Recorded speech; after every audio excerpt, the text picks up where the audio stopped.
అండి, నా పేరు గుణరాం. నేను సైబర్ క్రైమ్ పోలీస్ స్టేషన్ నుంచి వచ్చాను. నేను ఇన్స్పెక్టర్గా పనిచేస్తున్నాను. నేను ఇక్కడికి వచ్చిన కారణం ఏంటంటే, ఈ రోజుల్లో డిజిటల్ అరెస్ట్ అనేది చాలా విపరీతంగా జరుగుతోంది. డిజిటల్ అరెస్ట్ జరగడానికి కేంద్ర బిందువు బ్యాంక్. అది ఎస్బీఐ, యాక్సిస్ బ్యాంకా, ఇంకో బ్యాంకా, ఏదైనా ఒక బ్యాంక్. నేరం అనేది ఖచ్చితంగా ఇక్కడి నుంచి జరుగుతుంది. ఆ జరుగుతున్న నేరం ఏ విధంగా జరుగుతుందన్న దాని మీద మీ అందరికీ అవగాహన ఉండాల్సిన అవసరం ఉంది. డిజిటల్ అరెస్ట్ పేరుతో లేకపోతే ఈ సైబర్ క్రైమ్ ఫ్రాడ్స్ పేరుతో సుమారుగా మన ఆంధ్రప్రదేశ్లో ఈ సంవత్సరం అంటే జాన్యువరి నుంచి ఇప్పటివరకు 800 కోట్ల రూపాయలు పైబడి డబ్బులు పోయినాయి అంటే ఒక్కసారి మీరు గమనించండి. బ్యాంక్కి ఏదో కస్టమర్ వచ్చాడు, ఆయన డబ్బులు ఆయన ఇష్టం కదా, ఆయన ఏదో పేరు చెప్పాడు, నేను రాసేసుకున్నాను, ఆ పేరు కరెక్ట్గానే ఉంది, నేను చెక్ చేశాను, నా పైన ఆయన చెక్ చేశాడు, ఆ పైన ఆయన చెక్ చేశాడు, పంపించేశాం అంటే కుదరదు. ఎందుకంటే ఇంటర్నెట్ బ్యాంకింగ్ ఫెసిలిటీ పేరుతో మీరు చాలా ఫెసిలిటీస్ మీ కస్టమర్స్కి మీరు ఏర్పాటు చేశారు. మీలాగే భారతదేశంలో అన్ని బ్యాంకులు ఏర్పాటు చేశాయి. కానీ ఏర్పాటు చేసిన దాన్ని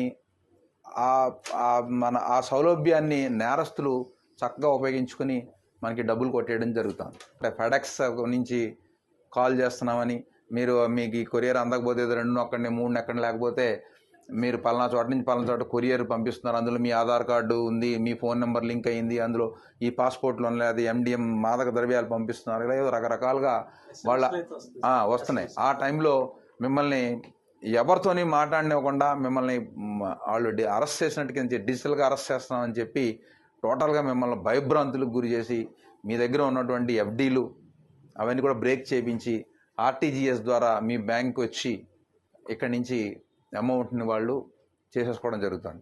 ఈ ప్రాసెస్ అంతా ఎలా జరుగుతోంది? మేము అన్ని కేసుల్ని పరిశీలించిన తర్వాతన మేము టోటల్గా CP గారు మా టీం అంతా కూడా మేము ఒక క్వశ్చనేర్ తయారు చేయడం జరిగింది. ఇది క్వశ్చనేర్.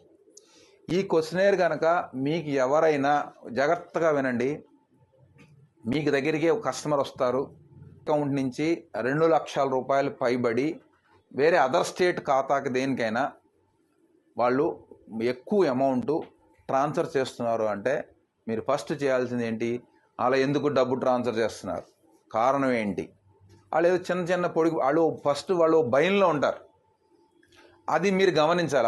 అతన్ని గమనించాలి. అతని మొహం కవళికలు ఎలా ఉన్నాయి, ఫోన్లో మాట్లాడుతున్నాడా, ఏం చేస్తున్నాడు, ఏంటి, ఫోన్ అవసరం ఫోన్ కట్టేమని చెప్పాలా, కట్టనండి, లేదు నాకు ఏదో అంటాడు అంటే మీరు వెంటనే పట్టుకోవాలి, ఏదో జరుగుతుంది. ఇది మీరు అడ్డంగా అవసరమైతే గొడవ పెట్టుకోండి, ఏం పర్వాలేదు, మాకు ఫోన్ చేయండి, మేము వస్తాం.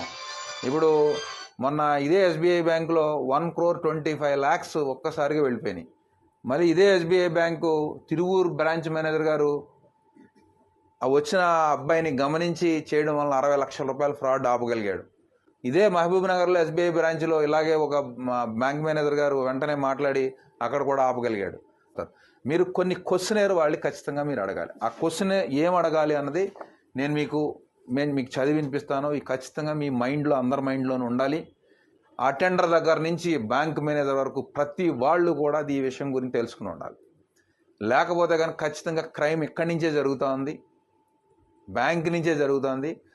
దీన్ని ఏదో బరువు, ఇది బడ్డెన్ అయిపోతుంది, నేనెందుకు అడగాలనేది కాకుండా మీరంతా కూడా ఖచ్చితంగా బాధ్యతగా ఫీల్ అయ్యి ఒక గుడ్ ఫెయిత్తో మీ కస్టమర్ని సైబర్ నేరం నుంచి నివారించాలి అనేటువంటి గుడ్ ఫెయిత్తో మీరు ఇక్కడి నుంచి పనిచేయాల్సిన అవసరం ఉంది. ఇలా చేస్తేనే, మనందరం కలిసికట్టుగా ఇలా చేస్తేనే ఈ నేరాల్ని అరికడతాం. దీని గ్రావిటీ ఎంత ఉంది అంటే లాస్ట్కి మన దేశ ప్రధానమంత్రి గారు మన్ కీ బాత్ కార్యక్రమంలో డిజిటల్ అరెస్ట్ గురించి చెప్పేటువంటి పరిస్థితి వచ్చింది అంటే ఈ నేరం తాలూకా తీవ్రత ఏ విధంగా ఉందో మీరంతా గమనించాలి. మళ్ళీ ఫామ్ నెక్స్ట్ ఎవరికో పంపిస్తారు, నెక్స్ట్ బ్యాంకు మీరు వచ్చింది కదా అని ఇలా గీసేసి సంతకాలు పెట్టేసేసి మనం ఇలా చేసేస్తామంటే మాత్రం ఇక్కడి నుంచి కుదరదు. తేడా వచ్చిందంటే మీరు కూడా కేసుల్లో ఇరుక్కుంటారు.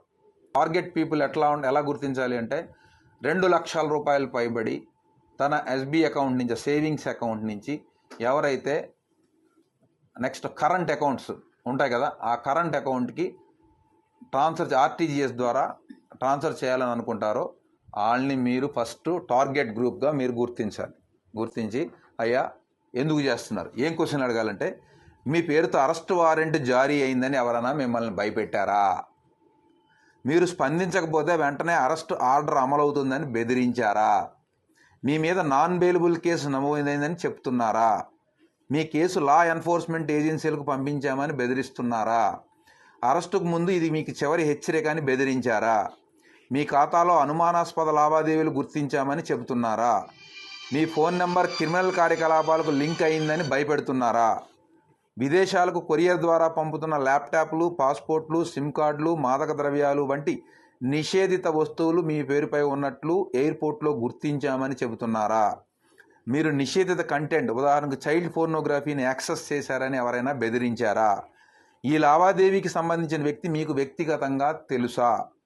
డిజిటల్ అరెస్ట్, ఫైన్ లేదా నాన్ బెయిలబుల్ కేసు పేరుతో మీపై ఒత్తిడి తెచ్చి డబ్బులు ట్రాన్స్ఫర్ చేయాలని చెప్పారా?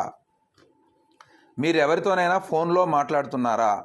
సిబిఐ, కస్టమ్స్, ఈడీ లేదా పోలీస్ అని చెప్పి మీకు వీడియో కాల్ చేసి చూపించి భయపెట్టారా?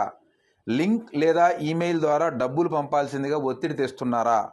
మీ బ్యాంకుల్లో ఉన్న ఫిక్స్డ్ డిపాజిట్లు రద్దు చేసి డబ్బులు పంపమని భయపెడుతున్నారా? మీకు గల ఆదాయ వనరులు 1 సంవత్సర కాలానికి లెక్కగట్టి దానిలో సగం డబ్బులను పంపమని బెదిరిస్తున్నారా? ఈ ఖాతాకు గతంలో మీరు ఎప్పుడైనా నగదు చెల్లింపు చేశారా? మీరు ఈ లావాదేవీ చేయకపోతే చట్టపరమైన సమస్యలు ఎదురవుతాయని బెదిరించారా?